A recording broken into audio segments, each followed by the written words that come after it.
Today we're at Mine Run Battlefield. Sometimes it's called New Hope Church, sometimes the Battle of Payne's Farm. It occurs on November 27th, 1863.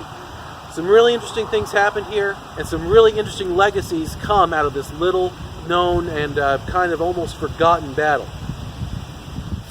The Battle of Mine Run is going to take place on November 27th, 1863. Historically significant about this advance is this is General Gordon Meade's final assault before the Union Army is going to be encamped for the winter, at least in the Eastern Theater anyway. This is their final assault in the winter of 1863. They're going to be encamped at Bristow Station for the remainder of the year. Also, this is the final push by General Meade acting as the overall commander of the Union Army. After this, in the spring of 1864, he will be replaced, of course, by General Ulysses Grant. He'll be in command for the remainder of the war and eventually win the war, take it all the way to Appomattox, where Lee will surrender. So this is Meade's final chance. This is Meade's last chance to destroy the Army of Northern Virginia, commanded by Robert E. Lee, in the year 1863.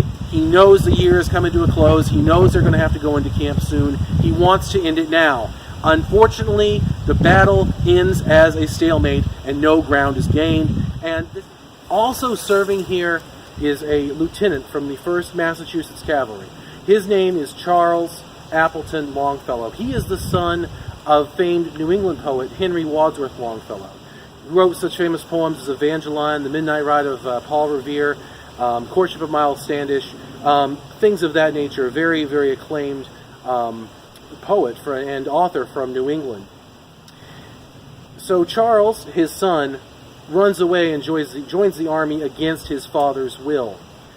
Right here in this battlefield, on the first day of the battle, Charles, Henry's son, is going to be very critically wounded, severely wounded. This is a really, really, really harsh blow for the Longfellow family. A few months before, Longfellow's wife had died in a fire in their house in Boston. Upon hearing the news of his son's severe wounding, Longfellow is absolutely heartbroken. Longfellow receives word of his son's severe wounding very, very close to the Christmas holiday. And as Christmas approaches, Henry Wadsworth Longfellow expresses his grief through a poem. And he writes, "I heard the bells on Christmas Day, their old familiar carols play, and wild and sweet their words repeat, of peace on earth, goodwill towards men. I thought as how the day had come, the belfries of all Christendom pealed along an unbroken song of peace on earth, goodwill towards men."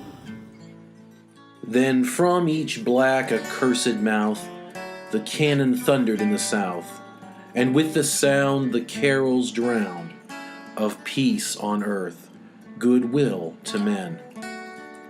It was as if an earthquake rent the hearthstones of a continent, and made forlorn the households born of peace on earth, goodwill to men. And in despair I bowed my head. There is no peace on earth, I said, for hate is strong and mocks the song of peace on earth, goodwill to men. Then pealed the bells more loud and deep. God is not dead, nor does he sleep. The wrong shall fail, the right prevail, with peace on earth, goodwill to men. It's not until the early 1870s that Longfellow's poem, Christmas Bells, is set to music and becomes the now famous Christmas carol, I Heard the Bells on Christmas Day. Throughout the years, many tunes have been associated with this poem.